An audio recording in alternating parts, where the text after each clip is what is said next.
Sa isang press conference, ibinahagi ni ADM Coordinator Adrales ang patungkol sa paggamit ng mga estudyante sa Artificial Intelligence o AI. Sinasabing hindi ito maiiwasan lalo na't modular ang ADM.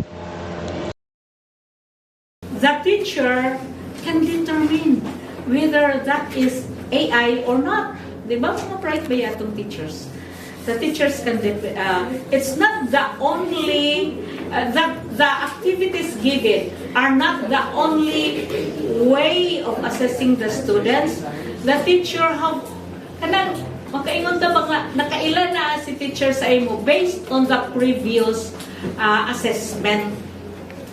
So, we will give that responsibility to the teachers to identify whether it's AI and or not.